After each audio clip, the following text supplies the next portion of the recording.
शराबबंदी लागू कर देंगे भैया, हिसाब से वोट देना।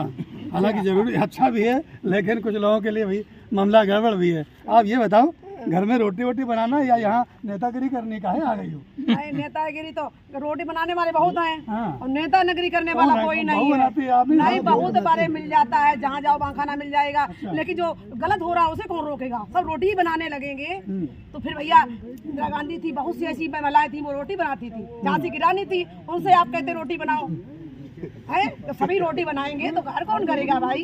ये बताओ, आप लंबी लंबी बातें बोल रही हो, ये चुनाव प्रचार में कल से जाएंगे, रोज आप प्रचार में दिखेंगे? पक्का दिखेंगे भाई, क्यों नहीं दिखेंगे? यही तो जानना, यहाँ तक आ गए तो यही तो जानना काहे दिखेंगे?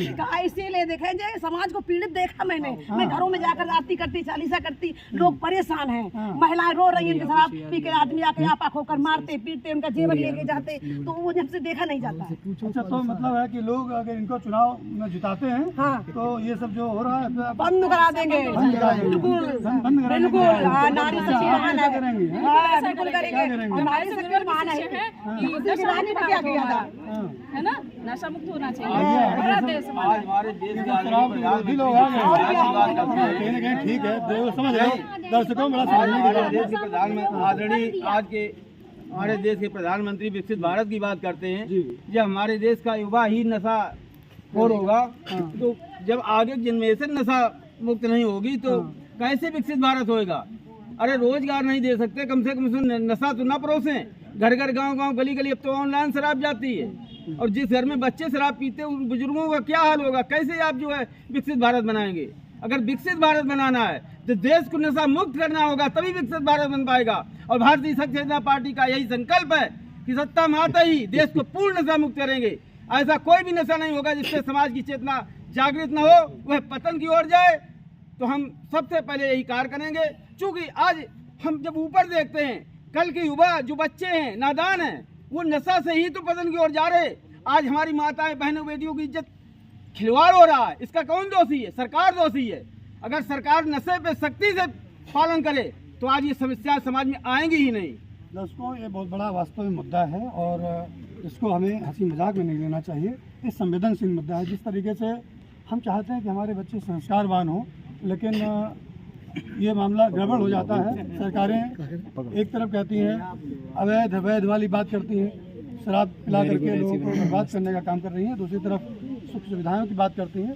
ये अपने आप में विचारने बिंदु है। यहाँ पर और भी लोग उपस्थित हैं, महिलाएं उपस्थित हैं, उनसे बात करेंगे कि अपने भारतीय शक्ति चेतना पार्टी के प्रत्याशी के समर्थन में क्या कुछ कह करके लोगों को अपनी तरफ आकृष्ट करने का प्रयास करेंगे। जी बहन जी, बताएं आप, आपके पार्टी को जन सामान्य लोग क्यों चुनाव करेंगे, क्यों मतदान करेंगे? मतदान इसीलिए मांगेंगे कि सबसे पहले तो जो हमारे युवा पीढ़ी जो हमारे जनरेशन आ रही है, अगर हम लोग इस चीज़ पर नहीं ध्यान देंगे तो नशा मुक्त, मांसाहार मुक्त, सहिष्णुता का जीवन और भयावह वातावरण जैसे भ्रष्टाचार, जब तक नशा नहीं हटेगा कोई भी मुख्य बिंदु नशा ही है। अन्य भी कुछ चीज़ें हैं है ना, अन्य भी कुछ चीज़ें हैं, अन्य कोई मुद्दा है नशा के अलावा भी बताओ भाई। जी हाँ, बहुत बड़ा भाई देखो, जो आपने बात कही शराब से, अच्छा ये बताओ, खुली बात बता दो, शराब से जितना राजस्व मिल रहा है सरकार को, उससे कई लोगों के घर में दीपक जल रहा है, कई लोगों के घर में सैलरी मिलती है। ये जो भरपाई होगी, जो नुकसान होगा, उसकी भरपाई आप कैसे करेंगे? आपके कोई भी प्रश्न है उसका बिल्कुल सकारात्मक और तथ्यात्मक प्रमाणिक जवाब दिया जाएगा। बताएं कि जो नुकसान होगा, अगर मान लिया आपको इनको जो है सांसद चुन लिया गया, इन्होंने अपने संसदीय क्षेत्र कन्नौज में कह दिया आज से सभी शराब की दुकानें बंद जी।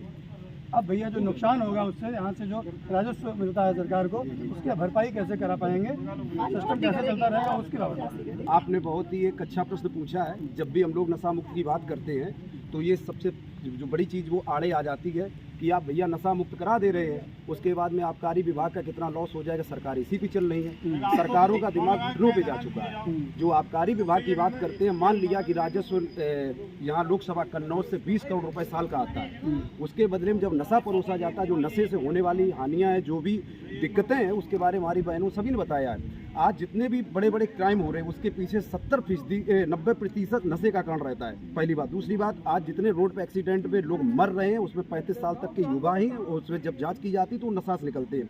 अब आप देखिएगा, जब किसी का एक्सीडेंट होता है तो उस रोड पे मरता है, ट्रांसपोर्ट के लिए व्हीकल आती है, उसके बाद में पुलिसिंग को भी जगह जगह पर काम करना पड़ता है, उसमें पेट्रोल खत्म होता है, जगह जगह चौकियां खोलनी पड़ती है, उसका कितना बड़ा आया 20 करोड़, मान लिया 40 करोड़। आपके प्रतिनिधि को चुना गया, आपकी पार्टी ने घोषित कर दिया, लेकिन उसके बाद में जो लोग रोजगार पाए हुए हैं वो भी बेरोजगार हो जाएंगे। नहीं, पहले से आपको मालूम है कि बेरोजगारी तो है की टेक्निक और अब जो बेरोजगारी की समस्या बहुत बड़ी समस्या इस समय है, और कुछ लोग जो रोजगार इस तरीके उसका भी फार्मूला हमारे पास है, उसका भी फार्मूला। और कैसे होता आप अनएम्प्लॉयमेंट का उन्मूलन कैसे, नहीं है उन्मूलन, बेरोजगारी कैसे खत्म करें, उसका फार्मूला हमारे पास है। फार्मूला ये है कि जिस जगह पे 60, 70, 80 हजार तनख्वाह मिल रही है, युवाओं का तो कहना हमें जो नौकरी देगा हम उसको ठीक है, युवा सीधी सी हम बात भी एक युवा है, हमें भैया पहुआ मिले न मिले वो बात अलग है, आपसे हमें जो नौकरी देगा हम उसको वोट देंगे। हमारी भी सुनिएगा, एक सेकंड हमारी भी सुनिएगा। जब हम पार्टी को लेकर के उतरे हैं तो हमारा पहला उद्देश्य कोई राजनीति करने का नहीं, हमारा उद्देश्य है मानवता का सेवा में। आज सबसे बड़ी बेरोजगारी का जब मुद्दा आता है तो उसमें सरकारें अंधी और लूली हो जाती हैं। दूसरी बात है कि रोजगार का मतलब सरकारी नौकरियां नहीं, रोजगार का मतलब स्किल डेवलपमेंट के लिए, तो उसके लिए भी पूरा एक प्रोफार्मा अगर आप चाहें तो वह टाइम उस चीज़ को भी हम कर सकते हैं। जैसे कि गौ संरक्षण करके हम उसमें एक गौ संरक्षण के जो भी उत्पादन है उससे हमको दूध दही भी प्राप्त होगा, उसके साथ में हम बहुत सारे बाई प्रोडक्ट्स भी बना सकते हैं। और हमें पर्यावरण का जो आज दोहन हो रहा है, हमारी पार्टी का केवल उद्देश्य नशा मुक्ति का नहीं, नशा मुक्ति का तो हमारा बेसिक उद्देश्य है, हमारे स्वास्थ्य का है, शिक्षा का है। आज IITs या NITs या जो भी आज बड़े बड़े संस्थान खोले जा रहे हैं, आप उसमें देख पा रहे हैं कि देश के बड़े बड़े घरानों के लड़के पहुंच रहे, आम व्यक्ति 12th तक जाने के बाद कितना भी बच्चा होशियार उसको मौका नहीं मिल पाता। और सरकारें वादा करती है कि हमने स्किल डेवलपमेंट के लिए काम किया, बड़े बड़े प्रोजेक्ट लगाए। भैया कुछ भी ना करिए, सबसे पहले आप नशा मुक्त के लिए अभियान करिए। जब हमारा दिमाग सही होगा तो हम कुछ भी कर पाएंगे। दूसरी बात, अगर नहीं करना है तो फिर छोटे छोटे गैंग बना दो, घर में डकैती डाले। बताओ, अगर भाई साहब को यहाँ की कन्नौज लोकसभा क्षेत्र की जनता जी अपना प्रतिनिधि चुन लेती है, अपना सांसद चुन लेती है, जी क्या लोकसभा क्षेत्र में जी कुछ औद्योगिक इकाई खोलने का प्लान है क्या? कुछ कैसे क्या बेरोजगारी दूर करेंगे? ऐसा कुछ कन्नौज का जो आधार चाहते हैं। हाँ बिल्कुल, कन्नौज का आधार ही इंडस्ट्री पे आधारित है, इत्र की नगरी है, परफ्यूम पूरा यहाँ का विश्व तक प्रसिद्ध है। और दूसरा ये आलू पट्टी है पूरा क्षेत्र में। जी जी हाँ। तो इसका सबसे अच्छा एक सीधा से कोई भी कह देगा यहाँ पर उद्योग इत्र का है जो पूरे विश्व में प्रसिद्ध है, तो उनकी रिफाइनरी को मॉडिफाइड किया आलू पट्टी के लिए कानपुर में आए थे पिछले चुनाव में, उन्होंने कहा ऐसी मशीन बनाएंगे, एक तरफ आलू डालेंगे, दूसरी तरफ तो हम पप्पू के बारे में कुछ नहीं कहना चाहेंगे। टाइम ऐसा क्यों झूठ बोलेंगे? ऐसा झूठ किसी प्रकार का किसी बात का तथ्य ना हो, तथ्यहीन बातों पर हम लोग नहीं जाना चाहेंगे। लेकिन वास्तविकता ये है कि आज हमारी राजनीति की जो सिस्टम्स हैं, जो गतिविधियां हैं, पूरी तरह चरमराई हुई हैं। हम लोगों से बहुत से लोग प्रश्न करते हैं, आप जैसे काफ़ी लोगों ने हमसे प्रश्न किया है कि आप लोग पूजा पाठ करने वाले लोग और ये पॉलिटिकल पार्टी में कहाँ से आ गए? हमने कहा बिल्कुल हम लोग इसलिए आ गए क्योंकि हमने सबको आजमाया, हमने सबका समर्थन किया, सबको हमने वोट किया, हमारी पार्टी ने वोट किया है। लेकिन वास्तविकता में जो हमारी बेसिक समस्या है, जो हमारी बेसिक ज़रूरत है, उस पर ध्यान किसी ने नहीं दिया। अभी आपने बेसिक ज़रूरत, सबसे पहला काम तो हमारे देश में, हमारे प्रदेश में ये होना चाहिए कि नशा मुक्त, सबसे पहले नशा मुक्त के लिए ही कड़ाई से पालन कर देना चाहिए। क्योंकि सरकारी आंकड़े बताते हैं एक्सीडेंट से लगाकर अन्य आत्महत्याएं हैं या ऐसी बहुत सी ऐसी बात हमने जान ली, हमने अपने दर्शकों के सामने बात रख दी है। अन्य जो चीजें हैं वो बात करिएगा, किस तरीके से अन्य आप आमूलचूल परिवर्तन की बात करेंगे, सर्वांगीण विकास की बात करेंगे। नशा वाली बात आपकी स्वीकार कर ली, दर्शकों के सामने रख दी गई, दर्शकों ने स्वीकार किया कि कहीं न कहीं नशा नाश की जड़ है और इसका जो समर्थन करने वाली पार्टी है, इसको जो बंद करने के लिए व्यक्ति आ रहा है वो समर्थन करने के योग्य है। ये दर्शक भी समझ रहे होंगे, फिर आपका निर्णय है। काफ़ी हम बात करना चाहते हैं और आपके क्या मुद्दे होंगे यदि आपको आपका कैंडिडेट, आपका क्या पद है संगठन में? पार्टी मैं भारतीय शक्ति चेतना पार्टी के प्रांतीय उपाध्यक्ष हूँ। प्रांतीय उपाध्यक्ष हैं? प्रांतीय अध्यक्ष हैं आप युवा संगठन के। तो अगर आपके सदस्य को चुन लिया जाता है, आपकी पार्टी को लोग चुनते हैं, क्या कुछ प्राथमिकताएं होंगी? क्या कुछ आपने लोगों की नब्ज टटोली है? क्या कुछ दुख दर्द क्या महसूस किया? सबसे पहला, अगर हमारे प्रत्याशी को यहाँ की जनता चुनती है तो सबसे पहला उद्देश्य हमारे लोगों का यही होगा, धर्म राष्ट्र मानवता की सेवा का भाव लेते हुए हम लोग समाज के बीच में कार्य करेंगे और शिक्षा, स्वास्थ्य, बेरोजगारी, इस पर निश्चित तौर पर पूरी गहराई से मंथन करते हुए जितना भी हल इसमें निकाला जा सकता है, जितना भी अच्छा से अच्छा बेहतर इसमें किया जा सकता है, वह कार्य करने के लिए हम लोग तत्पर हैं। अंत में प्रत्याशी डॉक्टर अग्निहोत्री हमारे बीच में उपस्थित हैं, इनसे बात करेंगे कि हाथ जोड़ करके आप ये ले लीजिएगा, जनता से क्या कुछ निवेदन करना चाहते हैं? जनता से मेरा ये निवेदन है कि जनता अगर मुझे सपोर्ट करेगी तो मैं उनके लिए कुछ ऐसे प्लान हैं जो कन्नौज में डेवलप होने चाहिए, जो परफ्यूम इंडस्ट्रीज है वो और अच्छे स्तर पर डेवलप होनी चाहिए, तो इनके लिए मैं कार्य करूँगा। तो जनता से मेरी यही अपील है कि ज़्यादा से ज़्यादा संख्या में मुझे सपोर्ट करें,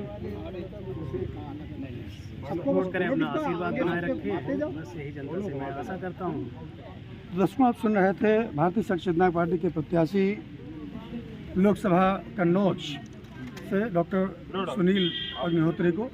आपने अपनी बात रखी, कहीं न कहीं मंथन करने का विषय जरूर है कि आज जिस तरीके से नीति आयोग भ्रष्टाचार, जातिगत छुआछूत, सांप्रदायिकता का बोलबाला है, अनीति अन्याय, भ्रष्टाचार, जाति भेद, छुआछूत, सांप्रदायिकता का बोलबाला है, ऐसे समय में अगर कोई पार्टी संस्कारों की बात करती है, कुछ न कुछ सुधार की बात करती है, तो ऐसे व्यक्ति के विषय में सोचना चाहिए। कहीं न कहीं हम हवा में तो नहीं चले जा रहे हैं, झोंके में तो नहीं चले जा रहे हैं, हमारा वोट लोगों के प्रलोभन में तो नहीं चला जा रहा है। थोड़े से लालच के आधार पर हमें अपने आप को बेचना नहीं चाहिए। हमें अपना मत बहुत मूल्यवान है, इस बात को समझना चाहिए।